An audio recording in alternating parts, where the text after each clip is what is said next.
so 3 to the 0 minus 1 is what? Oh, 3 to the negative 1 is what? Yeah, well, And then plus t to write as a mixed number, so. different times. To write as a mixed number, what is it? If you add 1/3 to 2. Yeah.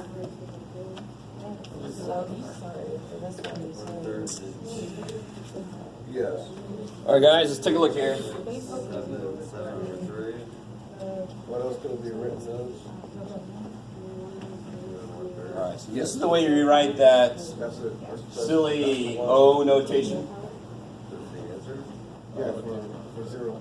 G of f of x. And then, what is the idea of functions? The main idea of functions is substitution. So, let me rewrite this in a better way. I know what the hell f is. I don't have to keep writing f of x. I can replace it with what it is. Yeah. So that's 2x minus 1. So this tells me take 2x minus 1, plug it into g. And what's the g function do to something? It takes the cube root of 1 minus the thing I'm plugging in. And I'm plugging in at 2x minus 1. So that's that empty spot. The x is what they chose. Instead of an empty spot, they chose the letter x to mark the spot where you put stuff. So when you put stuff in, it really should be in parentheses to maintain the operations. So, real quick on the side, what's 1 minus 7? Negative 6. If I write this, it's not the same thing. That is not the same thing. What do you get when you do this? 2.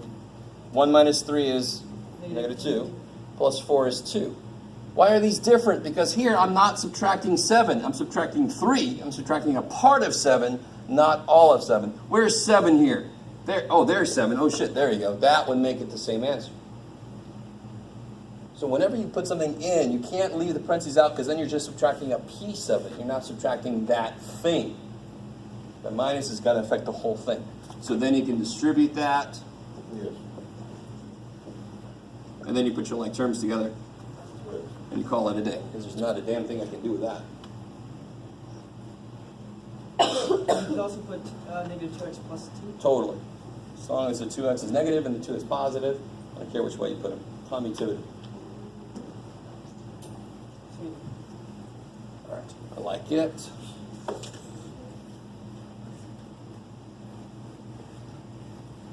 So C1b. So again, h of g of x. So I'm going to put, where'd it go? Cube root of 1 minus x into h. And what does h say to do to something? It says, take that thing, square it, subtract 1. So take what thing? That thing. And there's really nothing. Why does this not really simplify? That's a cube root. It's the second power. They're not really going to, you can rewrite it. You can bring the square inside around the 1 minus x. They're not really anything different. So this is where you stop. Nothing you could do to simplify that. If h would have been a cube, if that would have been a cube, then I could kill the cube root. I could do stuff. Okay, there's nothing I could do to simplify that. I stop. I lock it. Yes? Can you explain that one more in depth? Because it's g of x, and don't you put in the... Totally. That's right. So what is g of x? Replace that with what it is. What is g of x?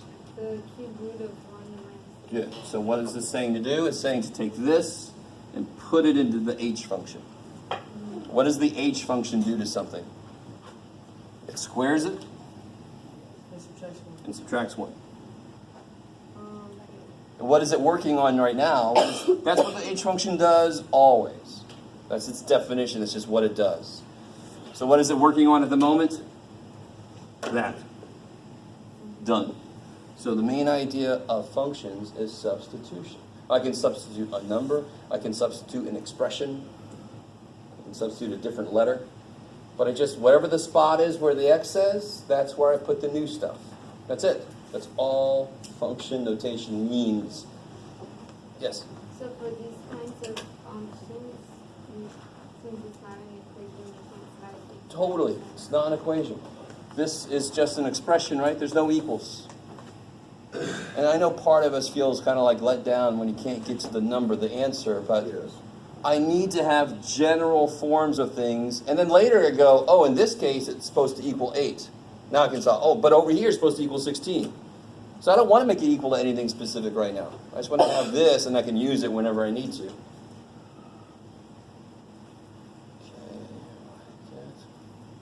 So if I have a velocity function, and I'm like, okay, to get away from these people, we have to go 80 miles an hour. I said I'd make velocity 80, and then I solve it for how hard to push on the pedal, whatever the hell, right? Okay, maybe. So don't make more out of functions than they are. At the base of them, they're just take this that's inside and put it inside, where the x is. So instead of an empty spot, they put an x. We replace it with whatever it happens to be at that moment. What about part C? F of g of 9. Well, how do you rewrite g of 9? Cube root of 1 minus stuff. Yeah, so you could put parentheses around there, but it's, just be really, really safe, but it's not really necessary in this case. And what is the cube root? What was 1 minus 9? 8. And the cube root of negative 8? Negative 2. Why? Negative 2. Yeah, negative 2. Odd roots have no problems. They don't need any complex shit at all. Right? And then F tells you to do what with stuff? 2 times the thing minus 1. Yes. And of course, right now I'm operating on negative 2. I like it. Just like They it. were all like that. I know. But to be honest, again, when they're numbers, you actually have to do shit. When they're not numbers, you don't have to do as much. So it's really funny how students have the wrong idea. This one sucks. That one's better. I don't have to do as much over there. You guys are like, yeah, whatever. All right. Yeah. I like to do the work. Oh, okay. All right. I'll make sure I give you lots of stuff with lots of No, work. you already do. I'll just keep it going. So f of x is 2x minus 1. How do I find the inverse? You put y in there, Bring y back. and you split Which x and X y. and Y. Switch the x and y. You don't have to draw a line if you don't want to. It's of my own creation. Can you add 1? Then you solve for y. And please, just think about this. Why does this make sense? Because in the process of solving for y now, I'm going to undo all the operations that are there. So, of course, the thing I end up with is going to be the complete opposite of what I started with. This process just makes complete sense right in your face. Impossible to forget when you realize what sense it makes. Add 1. Divided by 2. So I get, now I can replace y with F of negative 1. f inverse. I like it. So we use that symbol just to make sure that we know that those are tied together. That is related to that. It's the opposite function. It just had y's everywhere. I'm like, what the shit is all these y's? And now I can tell. That goes with that. They're both f's. One's the inverse of the other one. Sweet. And then part E was inverse of g, right? Yep. So if I bring the y back,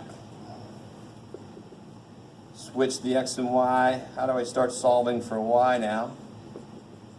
First thing I did, yeah, I got to kill that cube root because all my stuff is stuck in there. So I can tear that wall down. Mr. Gorbachev. So, bam.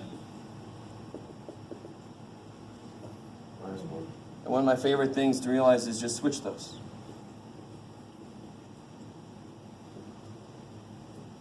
Add y, subtract x cubed. Or don't. You can do the whole thing, divide by negative 1, make negative mistakes, but it's up to you. And of course, what should go here now? F of inverse of g. There it is.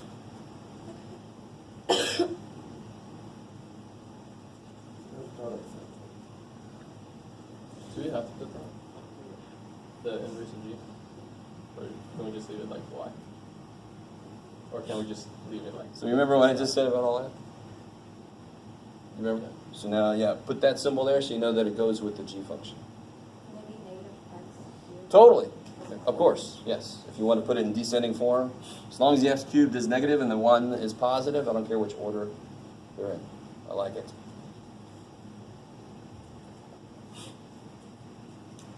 Okay. Let's see, what about number 2? I had up here something that I was hoping would be helpful.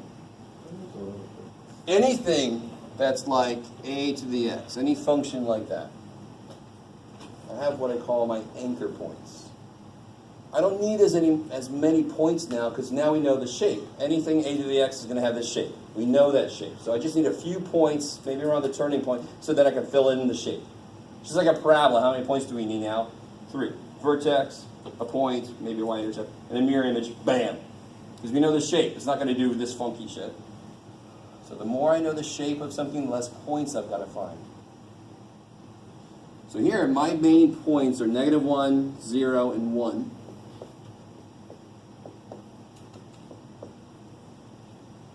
So the base function here is 3 to the x. Can you guys see that? Can somebody tell me how would this shift? What are the shifts in this number 2? It would shift it to the up to Over. right 1. Yeah. There you go. What do you get when you take those out? 3 to the x. That's the base function. That is the thing you're going to move right 1 up to. If I don't say you can make an xy table and just do it directly, that's fine. But if you're going into pre-calculus, you're going to do a lot more of these transformation things, which are really nice if you let them be. So this is 3 to the x. What is 3 to the 0? 1. What's 3 to the first power? 3. It's crazy. And what's 3 to the negative 1? 1/3. So here's my base function. I'm not going to make it a solid line because it's not my answer yet. Yes, ma'am? I know. So that's 3 to the x. Now if I graph this, the actual question, I just have to move this. So how much do I move every point? I move every point to the right 1 and up 2. That's with the x, it's going to move left and right. That's not with the x, it's going to move up or down. So that point is going to go right 1, up 1, 2. That point, right 1, up 1, 2. That point, right 1, up 1, 2. What does the floor do? Here's the floor, right? The asymptote. If we move it right 1, they didn't really do shit. Up 2, where's the floor now? 2. Here, yeah. So now it's going to go wee. What does the 3 have to do with anything? Oh, it has everything to do with it. Why did I put this point right there, the original point? Why was the point right there? Because 3 to the first power is 3. If it would have been a 4, 4 to the first power is 4. So yeah, that completely controlled everything in the beginning. Yeah. So the bigger this number gets, the quicker it grows. 10 to the x, what's 10 to the first? 10. What's 10 squared? 100. Holy shit.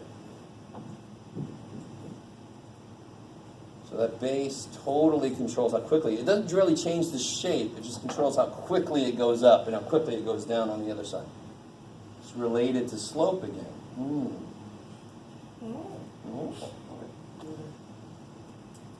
Now, if you made an XY table and did it, you should have gotten the same thing. Right? But it looks ugly. Yes, thank If you you. did it. So I'm trying to show you, I'm trying to let you choose to do this because it's the easier way to do it. Or you can choose a harder way, it's up to you.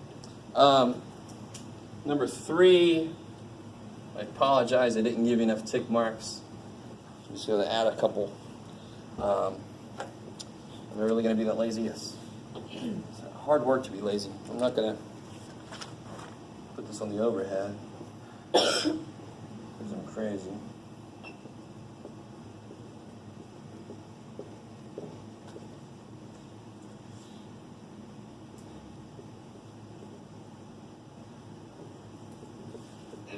All right, so the original looks like this: -4, -3, pop, -3, 0.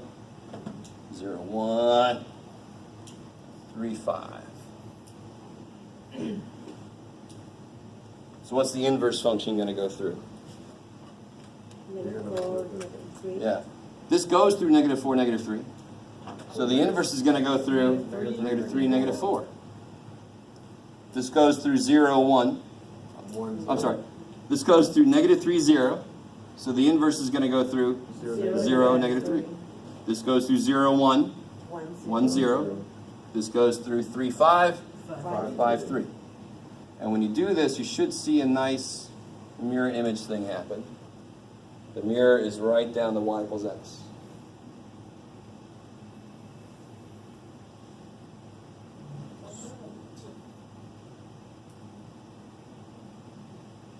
Okay. So that goes right along with the algebraic method. How do I do it graphically? I switch the x and y. How do I do it algebraically? I switch the x and y. Oh, it's beautiful. Okay. So real quick. Oh, did I turn you back on? I think I did. Yep. Look at the other side. This is the stuff we just got into yesterday. I tried to, you can read this on your own, I tried to capture some of the stuff I was talking about yesterday. I made the analogy with roots and how they're very similar, but they're certainly not the same. Why would I make up a whole other symbol if it means the same thing as square root? I wouldn't. The neat thing, I tried to say this yesterday also, if I said the square root of 9, what is that? 3. Why? Because this says, what does it take 2 of? What does it need a power of 2 on to make 9? So with roots, I don't know the base. Why is the square root of 9 3? Because 3 squared is 9. That's the base that I just figured out. With logarithms, I don't know the power.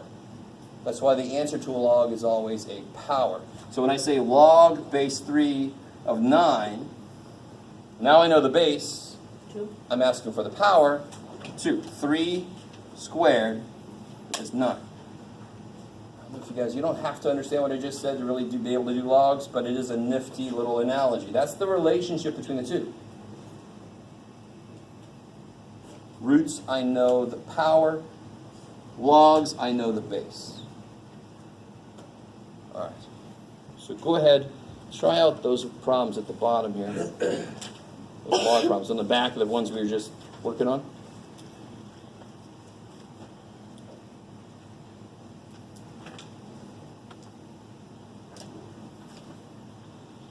I love it. Sometimes I see you guys and you're like, oh, I can't believe he's giving us all this work to do. And I'm like, what the shit? This is practice time. You want more of this. Good Lord. You don't even have to do it. You could just draw pictures. I don't know what you're doing. But that would be stupid, so don't do that.